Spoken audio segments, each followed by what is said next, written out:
Hello student, स्वागत है आपका एक और महत्वपूर्ण वीडियो में। आज के इस वीडियो में हम वायुमंडल की परतें, लेयर्स ऑफ एटमॉस्फेयर के बारे में जानेंगे और ये कितने परतें हैं, कितने लेयर हैं, इसके बारे में एक एक करके बात करेंगे और इसमें कौन कौन सी घटनाएं होती है जिस पे आधारित प्रश्न अक्सर कंपटीशन एग्जाम में पूछे जाते हैं। तो आप चाहे किसी भी कंपटीशन एग्जाम की तैयारी कर रहे हो, यह वीडियो आपके लिए काफ़ी महत्वपूर्ण होने वाला है। तो चलिए शुरू करते हैं। अगर हम पृथ्वी की वातावरण की बात करें तो यह 5 परतों में विभाजित है, जिसे हम क्षोभमंडल यानी कि ट्रोपोस्फियर, दूसरा मध्यमंडल यानी कि मेसोस्फियर, तापमंडल यानी थर्मोस्फियर और बाह्यमंडल जो सबसे ऊपरी मंडल है एक्सोस्फियर होते हैं। तो ये 5 लेयर हैं। तो चलिए एक एक करके इन सभी लेयर के बारे में, इन सभी परतों के बारे में जानते हैं और कौन कौन से मंडल में, कौन कौन से परत में कौन कौन सी घटनाएं होती हैं, इसे विस्तृत रूप से पढ़ते और समझते हैं। तो चलिए शुरू करते हैं क्षोभमंडल से, जिसे हम ट्रोपोस्फियर भी कहते हैं। तो यह वायुमंडल की जो है सबसे निचली परत है। अगर हम इसकी ऊंचाई की बात करें तो यह ध्रुव से 8 किलोमीटर ऊंचाई तक फैली हुई है तथा भूमध्य रेखा से अगर बात करें, जो काल्पनिक रेखा भूमध्य रेखा होती हैं, तो उससे ये 18 किलोमीटर ऊपर तक फैली है। इसमें मौसम सभी संबंधित जितनी घटनाएं होती है, चाहे बादल बनना, ठंड, बारिश, धूप, बारिश, तूफान, कोहरा, ठीक है, आदि जितनी घटनाएँ होती हैं, चाहे बिजली कड़कना, ये सभी क्या होती है, क्षोभमंडल में ही होती है।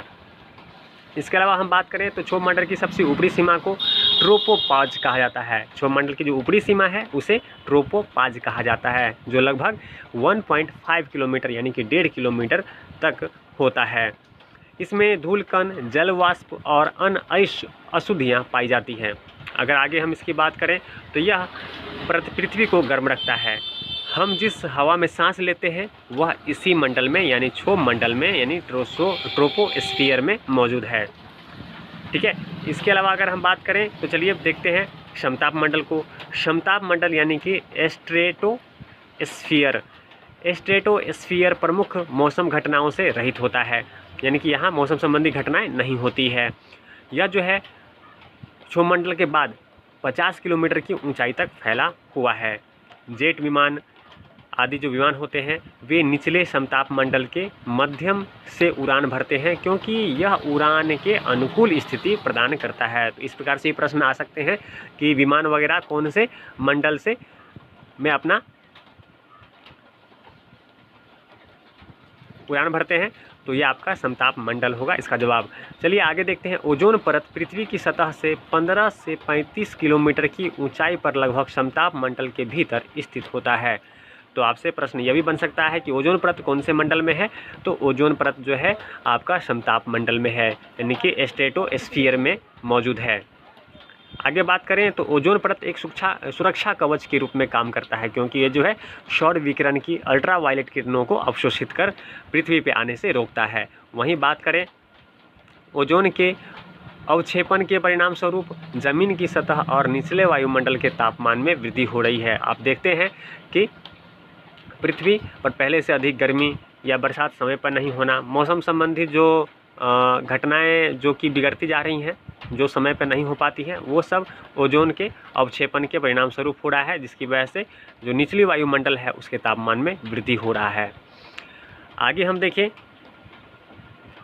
स्ट्रेटोस्फियर की ऊपरी सीमा को स्ट्रोपोपॉज कहा जाता है। तो इस तरीके से आप समताप मंडल को जानेंगे और इससे इसी प्रकार के प्रश्न, इसी से संबंधित जो घटनाएं हैं उससे संबंधित प्रश्न आपको कंपटीशन एग्जाम में पूछे जाते हैं। इसलिए ध्यान से और एक एक करके इसे अच्छे से पढ़िए।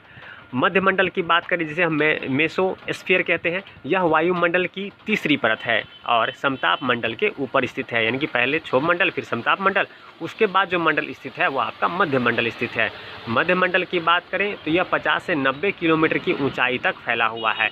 समताप मंडल के बाद ये आपके 50 से 90 किलोमीटर की ऊंचाई तक फैला हुआ है। कौन? मध्यमंडल।